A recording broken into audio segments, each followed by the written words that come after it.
Shorts. चला बैठ कर बात करते हैं।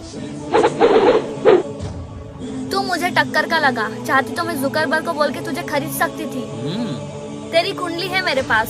2005 में तेरे पापा यूट्यूब का जन्म हुआ और 2020 में तू पैदा हुआ। जब तू नया नया आया था तो सबको तू शॉर्ट्स बोनस देता था, और जब तेरा नाम चल गया तो तूने शॉर्ट्स बोनस बंद करके मोनेटाइजेशन चालू कर दिया। Good good, I like it. Reel, तू क्या समझती है मैं तेरी खबर नहीं रखता? 2010 में तेरे पापा इंस्टाग्राम पे जन्म हुआ, वहाँ पे सब फोटो डालते थे, लेकिन मेरी बराबरी करने के लिए तुम लोग IGTV ले आए, लेकिन बराबरी नहीं कर पाए।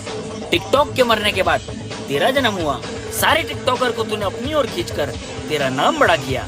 पहले तू 15 सेकंड की थी, लेकिन अब 90 सेकंड की हो गई है। स्नैपचैट को देखकर तुम लोग फिल्टर ले आए, ट्विटर को मात देने के लिए थ्रेड्स को ले आए, और अब तो 699 में ब्लू टिक देने लगे। पक्की